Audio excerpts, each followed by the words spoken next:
Est-ce que Elon Musk est devenu la personne la plus puissante et du coup aussi la personne la plus dangereuse de ce monde? Alors je ne vais pas revenir sur le geste polémique qu'il a fait lors de l'inauguration. L'histoire jugera si c'était un symbole justement NAZI ou justement pas un symbole NAZI. Mais dans cette vidéo, on peut se poser la question de savoir si oui ou non ce geste s'inscrit dans une forme de logique idéologique que Elon Musk poursuit depuis quelques temps. Et justement, il ne le fait pas de manière anodine parce que, comme on l'a dit, c'est la personne la plus riche du monde et aussi peut-être une des personnes les plus influentes au monde et par conséquent l'une des personnes les plus puissantes, même presque plus puissante que Donald Trump parce que contrairement à Donald Trump, Elon Musk est un milliardaire et un businessman. Il est là pour très longtemps et il a de comptes à rendre à personne, alors que Donald Trump, en tant que président élu, a bien sûr des comptes à rendre aux citoyens américains. Alors pourquoi est-ce qu'on peut cataloguer Elon Musk de personne très dangereuse?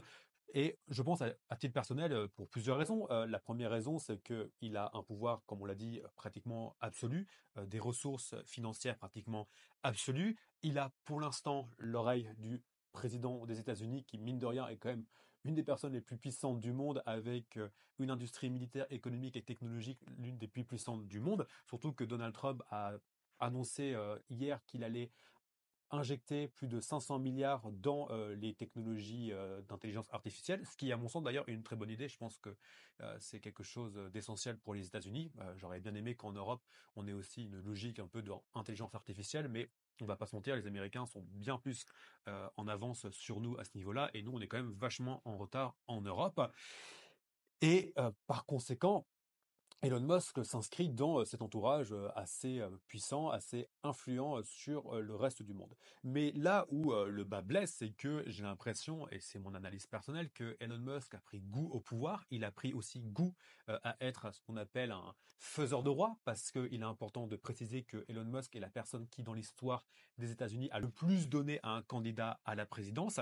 Avant ça, c'était un homme du nom de Sheldon Adelson, un Américain qui avait fait fortune dans les casinos, qui est mort récemment et qui avait donné autour de 150 millions de dollars, si je me rappelle bien, à Donald Trump en 2016. Mais là, on parle de 250 millions qui auraient été donnés par Elon Musk, sans parler du fait qu'il a plus ou moins de manière un peu shaky, acheté des voix en Pennsylvanie, au Wisconsin et au Michigan. Si vous vous rappelez bien, il avait organisé une sorte de loterie lors des élections américaines dans les swing states, donc dans ces États qui, lors d'une élection, balancent du côté démocrate ou lors d'une autre élection, balancent du côté républicain et qui sont en gros les États essentiels pour un candidat à la présidence à remporter. Parce que s'il les remporte, il gagne les élections et s'il les perd, bah, par conséquent, il perd les élections. Et Elon Musk avait organisé une forme de loterie dans ces États qui demandait deux critères. Premièrement, d'être inscrit sur des listes électorales et deuxièmement, de signer une pétition conservatrice qui, grosso modo, reprenait tous les éléments de langage de la campagne de Donald Trump. Et chaque personne qui répondait à ces deux conditions dans les États clés se voyait la possibilité d'être sur une loterie et gagner 1 million de dollars si son nom était pioché. Euh, et par conséquent, il a fait grosso modo gonfler les listes électorales en faveur de Donald Trump, ce qui est, selon la loi sur le financement des campagnes et sur les lois électorales américaines, une infraction. Donc on va voir si oui ou non les plaintes qui ont été déposées par l'État de Pennsylvanie vont aboutir ou pas. Mais en attendant, le mal est déjà fait. Elon Musk a boosté la campagne de Donald Trump, sans parler bien sûr de l'influence générale qu'il a lui en tant que personne. Donc là, il n'y a rien d'illégal à ce niveau-là, il fait ce qu'il veut, il peut endorser qui il a envie. Mais en même temps, la question se pose sur comment est-ce que les algorithmes de Twitter X ont été utilisés en faveur de Donald Trump et en défaveur de Kamala Harris. Donc rien que ça montre à quel point il a du pouvoir sur les élections américaines. Et comme je disais, j'ai l'impression qu'il a pris goût à ce pouvoir et il commence à de plus en plus s'immiscer dans les affaires européennes. Donc si vous suivez un peu, vous avez vu qu'il a aussi apporté son soutien à deux, trois poulains en Europe. Il y a tout d'abord Nigel Farage, donc, qui est le chef de UK Reform, qui est un mouvement de droite illibérale qui a soutenu le Brexit à fond de balle. qui est anti-immigration, qui reprend plus ou moins tous les éléments de langage de Donald Trump, qui est relativement populiste. Alors, ce qui est intéressant, c'est que la relation entre Nigel Farage et Elon Musk n'est pas aussi rose qu'on pourrait le penser, parce que Nigel Farage a perdu en grâce aux yeux de Elon Musk récemment, parce que Elon Musk a décidé de choisir Tommy Robinson, qui est encore plus à droite que Nigel Farage. Nigel Farage catégorisait Tommy Robinson de fou furieux. Donc, si Nigel Farage catégorise Tommy Robinson de fou furieux, je pense qu'on peut se poser des questions sur la personne en question, qui est, il faut le rappeler, un hooligan d'extrême droite, islamophobe, aux tendances borderline antisémites, voire carrément antisémites, et qui, grosso modo, prône la fin de l'immigration, lutter contre ce qu'il considère comme étant un grand remplacement en Angleterre, la fin de l'islam en Angleterre. Et c'est ça que Elon Musk essaye de pousser en avant en Angleterre, et aussi essaye de déstabiliser au maximum le Premier ministre britannique Keir Starmer, qui a été réélu l'année dernière avec 65% des voix. Donc, à titre personnel, je ne sais pas si Elon Musk va être capable de débouter Keir Starmer, parce qu'il a quand même une assise électorale très forte. Contrairement à une personne comme Justin Trudeau, qui avait 10 ans d'administration et une grosso modo majorité au Parlement de plus en plus faible, et ça va être difficile pour Elon Musk de dégager Keir Starmer. Euh, mais il le fait notamment en essayant d'instrumentaliser d'anciennes affaires judiciaires assez tragiques pour l'Angleterre, comme par exemple l'affaire des grooming. Donc en gros, c'est cette affaire dans laquelle des personnes d'origine pakistanaise auraient violé des milliers de jeunes femmes britanniques. Et Elon Musk essaye de utiliser tout ça contre Keir Starmer, qui n'était pas, je tiens à préciser, Premier ministre à l'époque, mais il l'utilise pour déstabiliser au maximum Keir Starmer. Dans la nébuleuse aussi d'extrême droite britannique, on voit arriver un mec comme Andrew Tate, donc cet influenceur, ancien champion de kickboxing, qui est accusé de trafic sexuel en Roumanie, qui a des entreprises liées à la gestion de OnlyFans, donc des plateformes, appelons-les pornographiques, et aussi qui enseigne aux jeunes sur les réseaux sociaux à faire de l'argent via quelque chose qui ressemble beaucoup plus à une pyramide de Ponzi qu'à un véritable cours académique sur comment justement faire de l'argent. Et lui aussi reçoit un soutien pour l'instant discret, mais certain, de Elon Musk, avec qui il est en contact. Et donc c'est quelque chose à vraiment à regarder, parce qu'il n'empêche que Elon Musk a quand même beaucoup de leviers de pouvoir pour justement faire avancer son agenda. Et il est important de préciser que en Angleterre, contrairement à la France, il n'y a pas de loi qui limite les dons donnés à un pays. Donc, si demain, par exemple, Elon Musk a envie de donner 150 millions de dollars, je ne sais pas, à Nigel Farage, Tommy Robinson ou encore Andrew Tate, il peut le faire, et ça permettra de faire booster ces candidats qui sont déjà des candidats, mine de rien, pas à négliger sur la scène politique britannique, même si bien sûr, pour ce faire, il faudrait que les élections aient lieu bientôt, et il faudrait pour ce faire du coup virer Keir Starmer, ce qui n'est pas du tout le cas. Le deuxième point d'achoppement qui est assez intéressant à voir actuellement, c'est aussi le soutien que Elon Musk apporte à l'AfD, donc ce parti d'extrême droite allemand alternatif pour Deutschland, qui a aussi grosso modo, je vais pas revenir un peu sur la base de leur programme, mais qui aussi en fait sont dans cette ligne-là de dire on est en train de se faire remplacer par des musulmans, il faut redonner à la race blanche un peu ses lettres de noblesse, etc., etc. Et cetera. Et puis ça se décline grosso modo autour de ces idées-là, en prenant en compte que Elon Musk, à plusieurs reprises, a tweeté et continue à tweeter sur les inquiétudes qu'il a par rapport à la démographie occidentale, et il est un peu obsédé par le fait que la démographie occidentale, et c'est un fait, hein, la démographie occidentale est un peu en train de se péter la gueule, je pense qu'il faut le reconnaître. Il y a plein de facteurs différents, hein, mais en tout cas, c'est sûr que par rapport à des pays qu'on pourrait qualifier de sud global, nos démographies sont en berne, et du coup, il y a cette inquiétude croissante de la part de ces mouvements-là, de ces personnes-là, d'un jour d'être grand remplacés par des populations extra-européennes. C'est notamment quelque chose que défend Éric Zemmour, et d'ailleurs on va revenir sur lui dans la suite de la vidéo. Est-ce que c'est vrai? Est-ce que c'est faux? L'histoire nous le dira. En tout cas, pour l'instant, tous les démographes un peu sérieux qui se posent sur la question sont en désaccord, du moins avec la tendance qui est émise, exprimée par ces mouvements-là. Mais en tout cas, ce qui est sûr, c'est que Elon Musk soutient les mouvements politiques qui aussi, indépendamment du fait bien sûr de s'inquiéter sur la démographie occidentale, sont des mouvements qu'on pourrait qualifier d'illibéraux. Donc illibéraux, j'entends par ça des mouvements qui sont pour un affaiblissement de l'état de droit au profit de l'exécutif. Donc ça veut dire affaiblir au maximum le pouvoir législatif, le pouvoir judiciaire au profit d'un exécutif très fort. Ce qui est grosso modo, on pourrait qualifier les mouvements illibéraux de mouvements hybrides entre mouvements dictatorial et mouvements démocratiques. Notamment le modèle par excellence, c'est le modèle de la Hongrie de Viktor Orban, qui est un mouvement illibéral par excellence, étant donné que les médias sont quasiment inexistants, en tout cas les médias d'opposition, et le pouvoir judiciaire et législatif est complètement aux mains de Orban, qui fait grosso modo ce qu'il a envie de faire, sans parler du fait que c'est une oligarchie avec quelques entreprises seulement qui ont entre 20 et 30% du PIB du pays, ce qui leur donne énormément de pouvoir justement sur aussi bien le paysage politique que tout simplement leur relation avec Orban. Et donc, par rapport à l'AfD, Elon Musk dit dans un tweet que l'AfD est la seule chose qui reste pour sauver l'Allemagne. Et ça a été retweeté bien sûr par Alice Weidel, donc la chef de l'AfD. Il y a eu un entretien sur X qui a été fait entre elle et Elon Musk. Elon Musk a donné un interview dans un journal allemand, et pour lui, il essaye de pousser au maximum l'AfD. Après, la question que je me pose actuellement, c'est que après le symbole un peu fâcheux de Elon Musk lors de l'inauguration, est-ce que ça va pas justement avoir un impact un peu néfaste sur le soutien que lui il apporte à l'AfD, étant donné que nos collègues allemands ont quand même été vachement choqués par le geste de Elon Musk, et ça pourrait avoir un effet assez important contre l'AfD, en rappelant que les élections législatives allemandes ont lieu dans quelques semaines, et que pour l'instant, l'AfD est créditée à 25% des intentions de vote,